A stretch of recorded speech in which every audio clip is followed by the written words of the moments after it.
You said 24 hours. I feel like it's been 24 minutes because they were still kind of trash talking with, we're coming with our own, we're doing this tariff against the United States. So you need to work on every aspect of that supply chain, as it were. Treasury Secretary, who'll be a big part of this, Scott Bessent, will be in a major position in upcoming trade talks. And he wrote a recent opinion piece about this. He says, the truth is that other countries have taken advantage of the United States' openness for far too long because we allowed them to. Tariffs are a means to finally stand up for Americans. He also said this during his confirmation hearing. One will be for remedying unfair trade practices. Two, maybe for a more generalized tariff as a revenue raiser for the federal budget. Tariffs can be used for negotiations, whether it's for Mexico on the fentanyl crisis. I think you and the American people should think about those three broad categories. Trump announced 25% tariffs on Mexico via a tweet, as it was then called, on a Sunday night just before we went on air with my show. And we covered it, and within days, you saw exactly the same kind of quick reaction. The then president of Mexico sent troops to their southern border, and it's happened again. And here is someone who's completely ripping up the playbook of how things operate in terms of relationships between countries. I remember, of course, being back in the day I was in 10 Downing Street in the UK. There's an issue with another country, and they send their representatives, and you have diplomats, and maybe in 6 months there's some kind of summit, and then they issue working papers, and maybe in 2 years something happens. With President Trump, he's not interested in any of that. That's why people elected him, to get things done quickly, and just look at the results within just practically 24 hours in terms of the fentanyl issue, which, by the way, he understands so deeply because he understands the communities most affected by it. You know, it's great to get your front row seat to history from David Cameron's leadership in the UK and apply that now. Our brand new American citizen and friend, Steve Hilton, we really appreciate that. Please sit tight with me as I work through this, because you said 24 hours. I feel like it's been 24 minutes. Because they were still kind of trash talking with, we're coming with our own, we're doing this tariff against the United States. Treasury Secretary, who'll be a big part of this, Scott Bessent, will be in a major position in upcoming trade talks. And he wrote a recent opinion piece about this. He says, the truth is that other countries have taken advantage of the United States' openness for far too long because we allowed them to. Tariffs are a means to finally stand up for Americans. He also said this during his confirmation hearing. One will be for remedying unfair trade practices. Two, maybe for a more generalized tariff as a revenue raiser for the federal budget. Tariffs can be used for negotiations, whether it's for Mexico on the fentanyl crisis. I think you and the American people should think about those three broad categories. Wow. I tell you, the ball is moving. Now, tell me what you forecast with China, if you have any thoughts on that. Well, I think you're going to see the same. And of course, it's vital because the precursor chemicals are coming from China. So you need to work on every aspect of that supply chain, as it were. And again, look back what happened last time. Is just before the COVID pandemic threw a wrench in everything, but President Trump had negotiated with China, despite all the rhetoric, we're going to have third world war with China, the critics were saying, but he had a good relationship with President Xi. They knew where each other stood, and he negotiated a trade deal with China.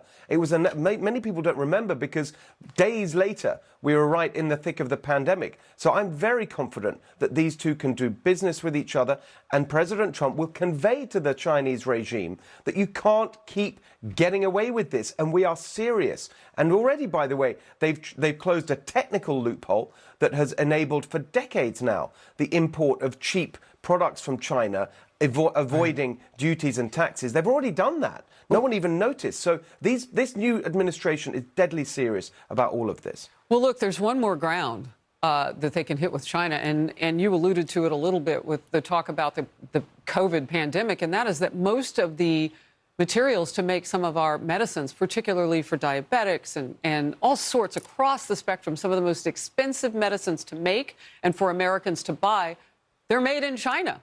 So, I mean, there's the pressure that they have put on us we can alleviate for ourselves if we can do some of that in this country. And Trump is also putting out that olive branch. Cuts you down to 15% taxes if you start to do some of that stuff here in the United States. There's a lot he comes forth with. Let's talk about the U.S. tariffs on Canada, Mexico, and China. Economic impact analysis. Now, on February 1st, 2025, President Donald Trump announced the imposition of significant tariffs on imports from Canada, Mexico, and China, citing concerns over illegal immigration and drug trafficking, specifically fentanyl. Effective February 4th, a 25% tariff applies to all Canadian and Mexican goods, with a 10% tariff on Canadian energy products and Chinese imports. These tariffs are expected to have several far-reaching impacts on the economy. Number one, we expect to see increased consumer prices. Now, these tariffs are anticipated to raise the cost of imported goods, including electronics, automobiles, and groceries, as importers pass on the additional cost to consumers, which means you and I. Analysts estimate the American household could face an additional $1,000 to $1,200 in annual expenses due to these tariffs. In addition, we have inflationary pressures, which means that economists warned that the tariffs could contribute to a high inflation rates by increasing the prices of imported goods and materials. Now, former Treasury Secretary Lawrence Summers described the tariffs as, and I quote, self-inflicted wound, likely to result in higher prices due to reduced supply. This is a stop or I'll shoot myself in the foot kind of threat policy. It defies economic logic. It means higher prices for consumers. It means much more expensive inputs for American producers. Think about the way car manufacturing happens in North America. The car, in the process of being produced, goes back and forth across the border 5 times, 10 times. Every time there's going to be some kind of tariff. What that's going to do is make the North American companies and the North American jobs less competitive relative to what's happening in Europe or China or Japan. There's no real economic logic to this. Yes, we've got all kinds of issues that we have real justification with respect to Mexico on drug cartels and the like. Whether this is the right thing to do with respect to Mexico, I think there are a lot of questions and doubts that somebody could have. But Canada, why of all the countries in the world would we right now be deciding to launch economic war on Canada? Canada, where the minimum wage, basic wages are higher, where there's more union protection for workers than there is here. I just do not get the logic of these policies. And make no mistake, this is a regressive tax on American consumers. And so you mentioned Canada. I want to stay with that for a second, because you're right to say that Canada and Mexico, the borders with both of those countries are very different. There is a false equivalency that's being kind of held here with what's going on at those two borders. The government did a study on fentanyl coming in from the northern border. It is a tiny, tiny, tiny percentage versus what's coming in through the southern border. And it seems to me that Canada itself and its government is confused by what exactly it's supposed to be doing to try to reverse or wave off these tariffs. You cannot fathom the logic of launching this kind of economic war on traditionally our longest standing ally. The Trump administration was on solid ground when it was very critical of the Biden administration for canceling the Keystone Pipeline, which after all was a way of moving oil from natural gas from Canada to the United States. That was about more imports. That was about strengthening North America, and that was their policy. Why dividing our allies and uniting our enemies could possibly be good strategy, I'm afraid I just cannot understand. And it's not just higher prices. This is going to cost us jobs. It's going to cost us jobs because the inputs that go into what we sell to Americans, the inputs that go to what we sell in Europe, what we sell in Asia, all of that is going to be made more expensive because of these tariffs. And so I just cannot see why this is a strategy that is being pursued. You know, it's a famous thing that economists disagree about just about everything. Just about all economists agree that raising tariffs to the highest level they've been at for the United States on an across-the-board basis since just after the Second World War, that's a mistake, is a proposition that I guess 95% of economists agree with. And it takes a lot to unite the economics profession. In addition, we expect to see supply chain disruptions because businesses rely on cross-border supply chains, which may experience increased costs and logistical challenges, potentially leading to production delays and further prices increase for consumers. Also, we expect to see some retaliatory measures.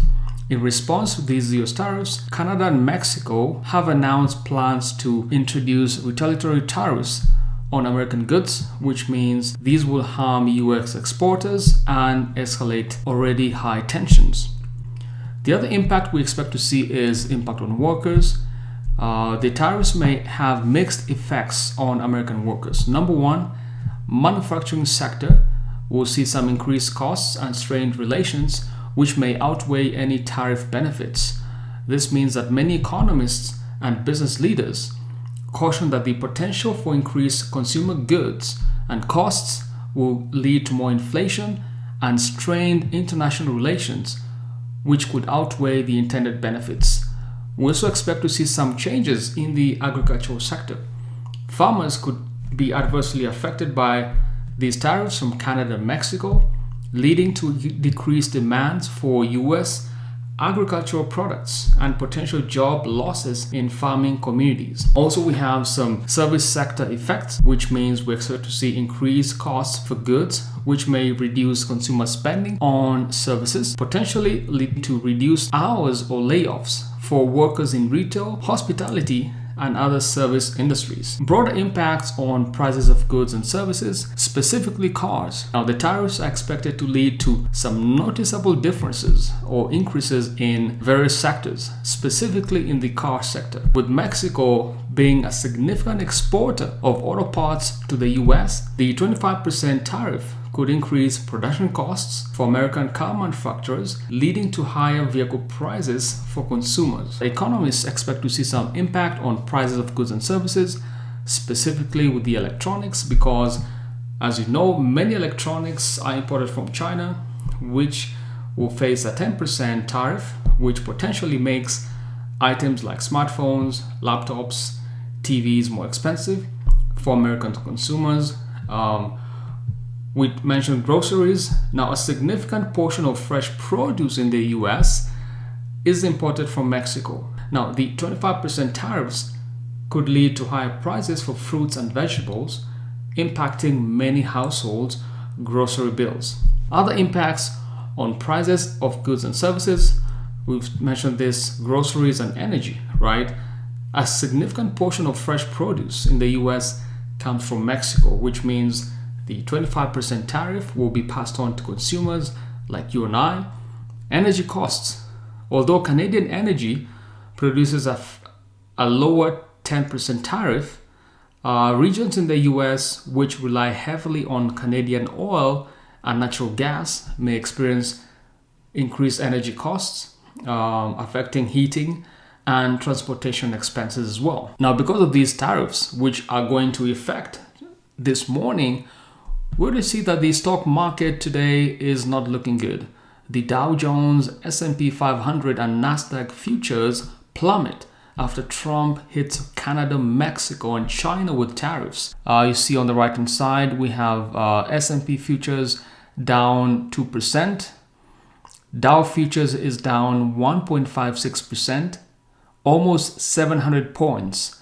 The Nasdaq futures is down 2.61%. 563 points. Also, we have other indexes which are down. Crude oil is up 1.94%, which means expect higher prices at the pump. Price of gold is down as well, but the biggest news of tonight is that the S&P futures, the Dow futures, and these Nasdaq futures are all down anywhere from 1.5% to 2.61%. These are all effects of the Trump tariffs on China, Mexico, and Canada. So what's the conclusion and future outlook? There are really four things that economists are looking for. The implementation of the tariffs, while the administration aims to address concerns over illegal immigration and drug trafficking through these tariffs, the broader economic implications, including increased consumer prices, potential job losses, and strained international relations, have raised concerns among economists. And that's it. A brief look at what's really happening with the tariffs imposed by President Trump. And that's pretty much it. Quick analysis. Subscribe to Data Finance 365. Till next time, stay positive. Peace.